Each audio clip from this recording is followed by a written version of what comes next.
Salut tout le monde, bonsoir.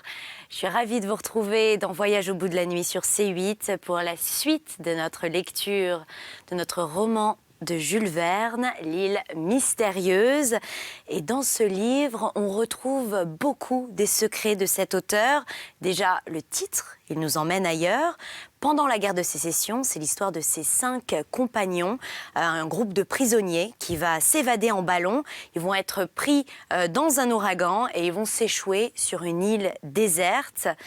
Donc c'est en plus, on découvre au-delà de l'aventure géographique à proprement dit, un appel au savoir de chacun dans un domaine bien précis pour apprendre à survivre dans un univers inconnu et inhabité. On découvre l'ingéniosité d'un marin, l'intelligence d'un journaliste. Et puis c'est aussi, ce qui est très très fort dans ce livre de Jules Verne, c'est l'aventure humaine à travers la confrontation et l'entraîne de tous ces personnages. Et comme on dit, l'union fait la force et on le voit vraiment dans ce récit.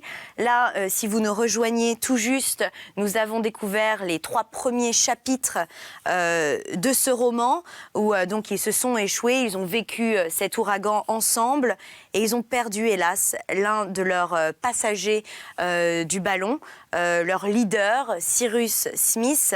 Et donc, ils sont partis à sa recherche. Et pendant ce temps-là, Pencroff le marin et le jeune orphelin Harbert sont allés trouver à manger, trouver un abri. Et je vous propose de voir ce qui se passe après. On y va ?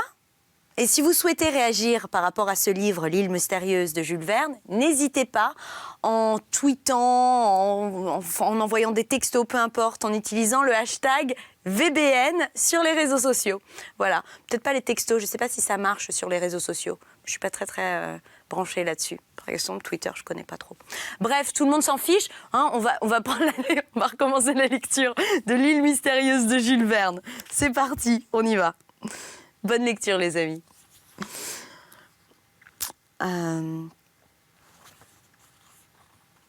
Voilà, nous entamons le chapitre 5. Aménagement des cheminées, l'importante question du feu, la boîte d'allumettes, recherche sur la plage, retour du reporter et de Nab, une seule allumette, le foyer pétillant, le premier souper, la première nuit à terre. Le premier soin de Pencroff, dès que le train de bois eut été déchargé, fut de rendre les cheminées habitables, en obstruant ceux des couloirs à travers lesquels s'établissait le courant d'air. Du sable, des pierres, des branches entrelacées, de la terre mouillée bouchèrent hermétiquement les galeries de l'etc. Ouvertes au vent des suds et en isolèrent la boucle supérieure. Un seul boyau, étroit et sinueux, qui s'ouvrait sur la partie latérale, fut ménagé afin de conduire la fumée au dehors et de provoquer le tirage du foyer. Les cheminées se trouvaient ainsi divisées en 3 ou 4 chambres, si toutefois on peut donner ce nom en autant de tanières sombres dont un fauve se fut à peine contenté. Mais on y était au sec et l'on pouvait s'y tenir debout, du moins dans la principale de ces chambres, qui occupait le centre. Un sable fin en couvrait le sol, et tout compte fait, on pouvait s'en arranger en attendant mieux. Tout en travaillant, Harbert et Pencroff causaient. Peut-être, disait Harbert, nos compagnons auront-ils trouvé une meilleure installation que la nôtre ? C'est possible, répondait le marin. Mais dans le doute, ne t'abstiens pas. Mieux vaut une corde de trop à son arc que pas du tout de corde. Ah, répétait Harbert, qu'il ramène Monsieur Smith, qu'il le retrouve, et nous n'aurons plus qu'à remercier le ciel. Oui, murmurait Pencroff. C'était un homme, celui-là, et un vrai. C'était, dit Harbert. Est-ce que tu désespères de le revoir jamais ? Dieu m'en garde, répondit le marin. Le travail d'appropriation fut rapidement exécuté, et Pencroff s'en déclara très satisfait. Maintenant, dit-il, nos amis peuvent revenir. Ils trouveront un abri suffisant. Restait à établir le foyer et à préparer le repas. Besogne simple et facile en vérité. De larges pierres plates furent disposées au fond du premier couloir de gauche, à l'orifice de l'étroit boyau qui avait été réservé. Ce que la fumée n'entraînait pas de chaleur au dehors suffirait évidemment à maintenir une température convenable au dedans. La profusion de bois fut emmagasinée dans l'une des chambres et le marin plaça sur les pierres du foyer quelques bûches entremêlées de menus bois. Le marin s'occupait de ce travail quand Harbert lui demanda s'il avait des allumettes. « Certainement, répondit Pencroff, et j'ajouterai heureusement, car sans allumettes ou sans amadou, nous serions fort embarrassés. » « Nous pourrions toujours faire du feu comme les sauvages, répondit Harbert, en frottant 2 morceaux de bois secs l'un contre l'autre. Eh bien, essayez, mon garçon. Nous verrons si vous arriverez à autre chose qu'à vous rompre les bras. Cependant, c'est un procédé très simple et très utile dans les îles du Pacifique. Je ne dis pas non, répondit Pencroff, mais il faut croire que les sauvages connaissent la manière de s'y prendre, ou qu'ils emploient un bois particulier, car plus d'une fois déjà j'ai voulu me procurer du feu en cette façon, je n'ai jamais pu y parvenir. J'avoue donc que je préfère les allumettes. Où sont mes allumettes ? Pencroff chercha dans sa veste la boîte qui ne le quittait jamais, car il était un fumeur acharné. Il ne les trouva pas.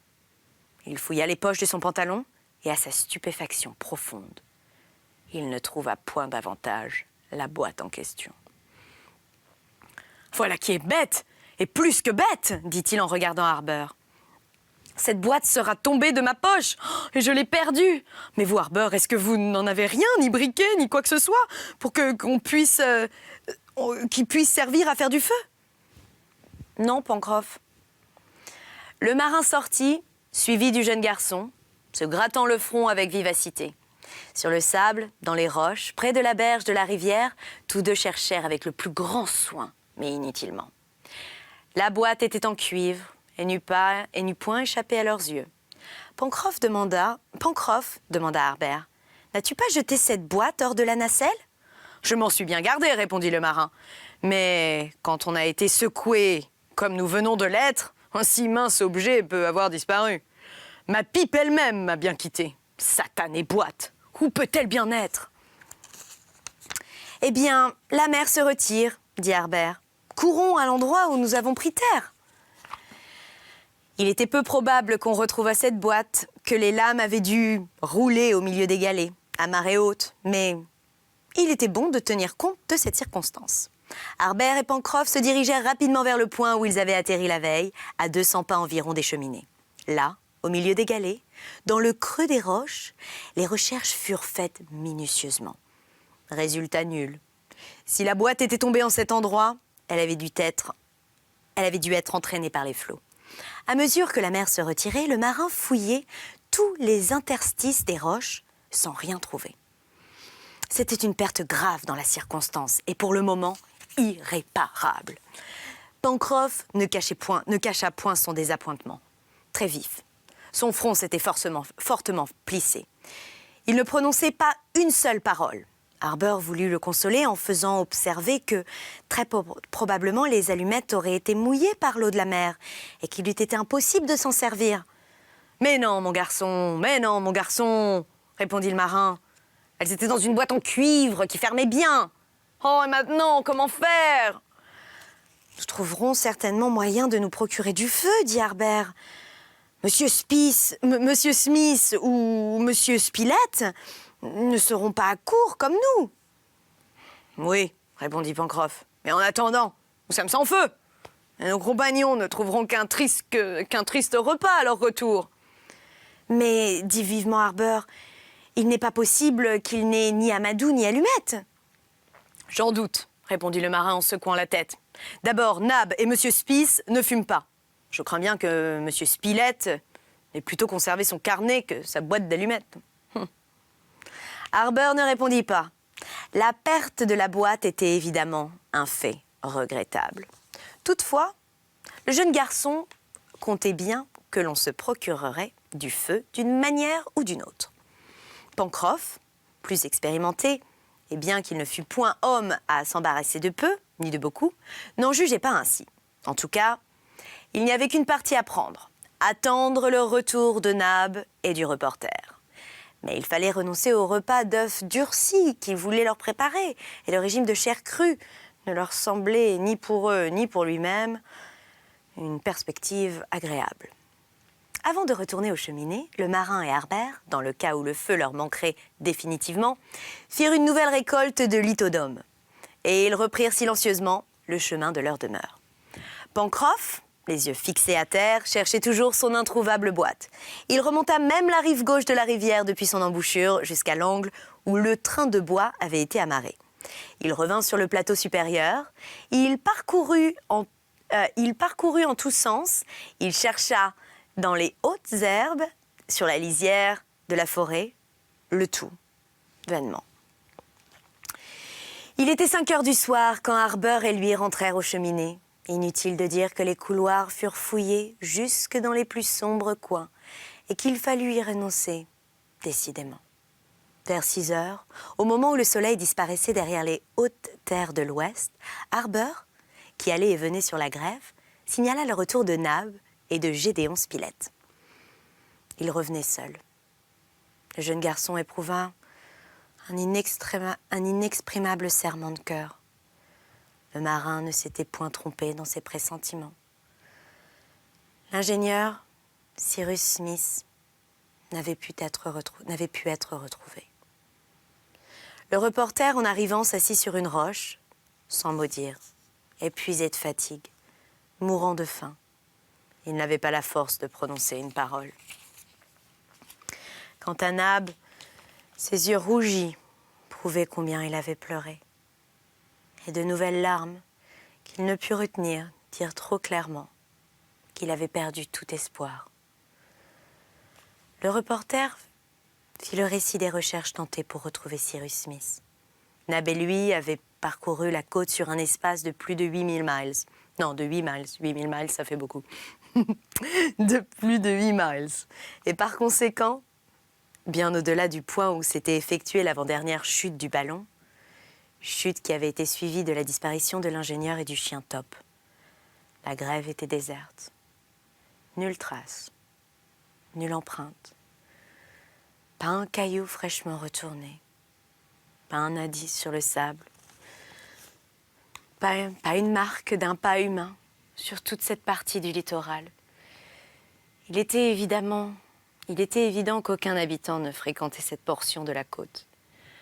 La mer était aussi déserte que le rivage, et c'était là, à quelques centaines de pieds de la côte, que l'ingénieur avait trouvé son tombeau. En ce moment, Nab se leva, et d'une voix qui dénotait combien les sentiments d'espoir résistaient en lui. « Non !» s'écria-t-il. « Non ! Non ! Il n'est pas mort. Non. Cela n'est pas. Lui, allons donc. Moi, n'importe quel autre possible, mais lui, jamais. C'est un homme à revenir de tout. » Puis, la force l'abandonnant.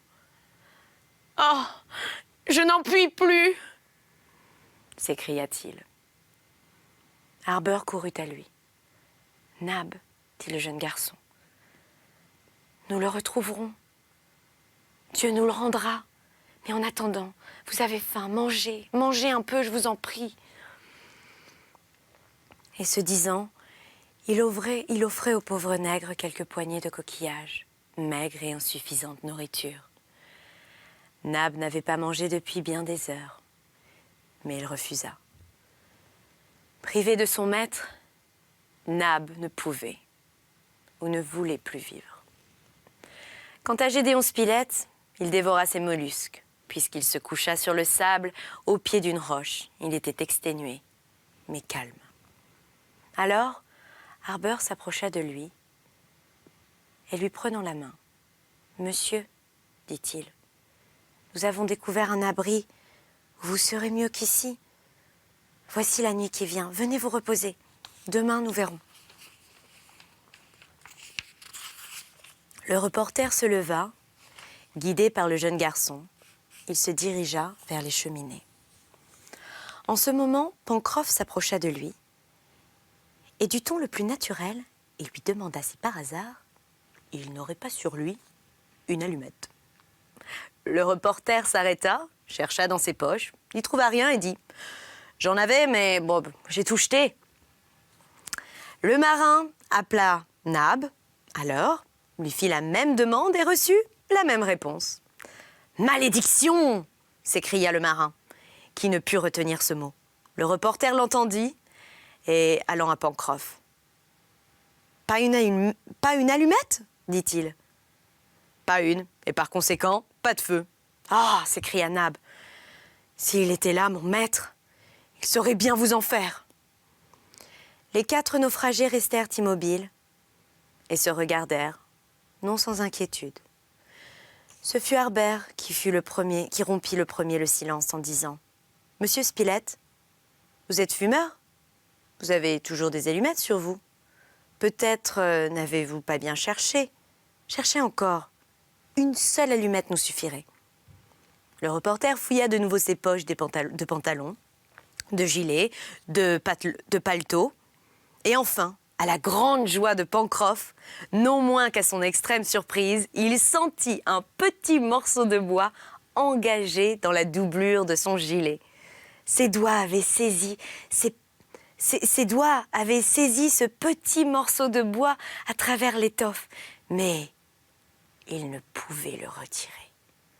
Comme ce devait être une allumette, et une seule, il s'agissait de ne point en enrayer le phosphore. « Voulez-vous me laisser faire ?» lui dit le jeune garçon.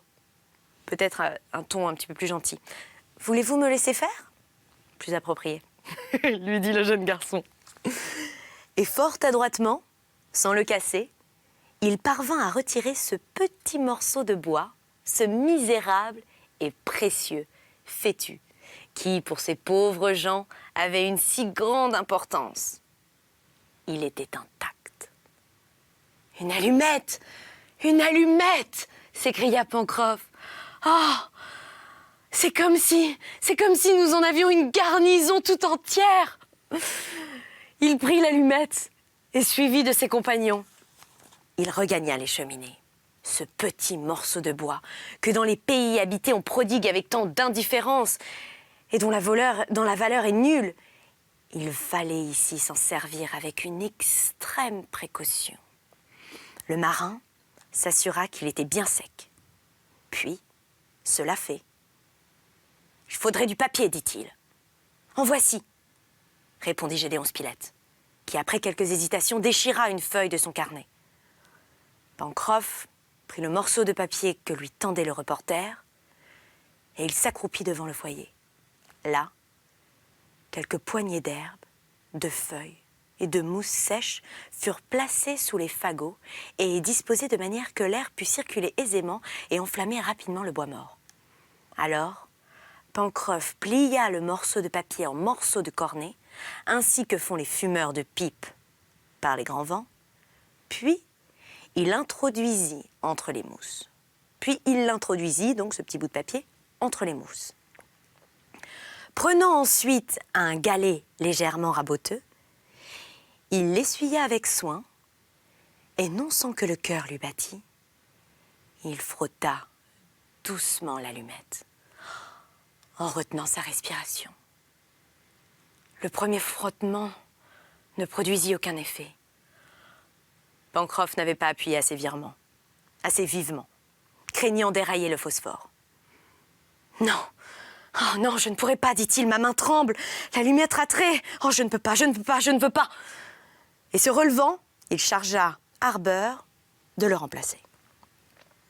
Certes, le jeune garçon n'avait été de sa vie aussi impressionné. Le cœur lui battait fort. Prométhée, allant dérober le feu du ciel, ne devait pas être plus ému. Et il n'hésita pas, cependant, et frotta rapidement le galet. Un petit grésillement se fit entendre, et une légère flamme bleuâtre jaillit en produisant une fumée âcre. Harbert retourna doucement l'allumette, de manière à alimenter la flamme, puis il la glissa dans le cornet de papier. Le papier prit feu en quelques secondes, et les mousses brûlèrent aussitôt. Quelques instants plus tard, le bois sec craquait et une joyeuse flamme activée par le vigoureux souffle du marin se développait au milieu de l'obscurité. « Enfin !» s'écria Pencroff en se relevant. « Je n'ai jamais été si ému de ma vie !» Il est certain que ce feu faisait bien sur le foyer de pierre plate. La fumée s'en allait facilement par l'endroit conduit, la cheminée tirait et une agréable chaleur ne tarda pas à se répandre. Quant à ce feu, il fallait prendre garde de ne pas le laisser s'éteindre et conserver toujours quelques braises sous la cendre. Mais ce n'était qu'une affaire de soin et d'attention, puisque le bois ne manquait pas et que la provision pourrait toujours être renouvelée en temps utile.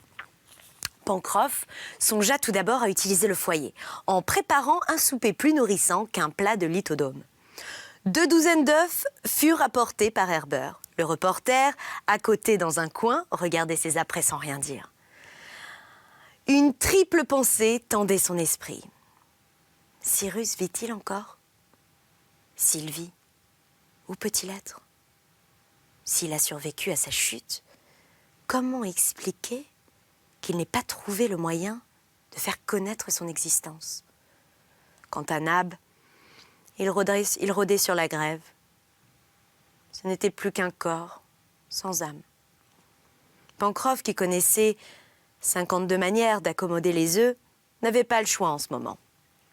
Il dut se contenter de les introduire dans les cendres chaudes et de les laisser durcir à petit feu. En quelques minutes, la cuisson fut opérée et le marin invita le reporter à prendre sa part du souper.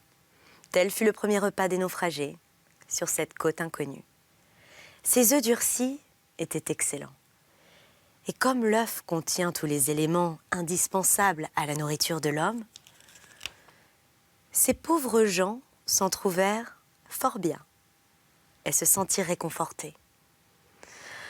Ah, si l'un d'eux n'eût pas manqué ce repas, si les 5 prisonniers échappés de Richmond eussent été tous là, sous ces roches amoncelées, devant ce feu pétillant et clair, sur ce sable sec, peut-être n'aurait-il eu que des actions de grâce à rendre au ciel. Mais le plus ingénieux, le plus savant aussi, celui qui était leur chef incontesté, Cyrus Smith, manquait hélas. Et son corps n'avait pu même obtenir une sépulture. Ainsi se passa cette journée du 25 mars. La nuit était venue. On entendait au dehors le vent siffler et le ressac monotone battre la côte. Les galets poussés et ramenés par les lames roulaient avec un fracas assourdissant. Le reporter s'était retiré au fond d'un obscur couloir après avoir sommairement noté les incidents de ce jour. La première apparition de cette terre nouvelle, la disparition de l'ingénieur, l'exploration de la côte, l'incident des allumettes, etc. Et la fatigue aidant, il parvint à trouver quelque repos dans le sommeil. Harbert, lui, s'endormit bientôt. Quant au marin, veillant d'un œil, il passa la nuit près du foyer, auquel il n'épargna pas le combustible. Un seul des naufragés ne reposa pas dans les cheminées. Ce fut l'inconsolable, le désespéré Nab, qui cette nuit tout entière, et malgré ce que lui dirent ses compagnons pour l'engager à prendre du repos, erra sur la grève en appelant son maître. Et voilà, c'est la fin du chapitre 5 de l'île mystérieuse de Jules Verne. Ce sera une autre lectrice qui finira cette grande lecture pour vous. Quant à moi, c'est l'heure de vous souhaiter une belle nuit. Je vais aller me coucher. Bonne nuit ou bonne journée à vous. À la prochaine. Salut.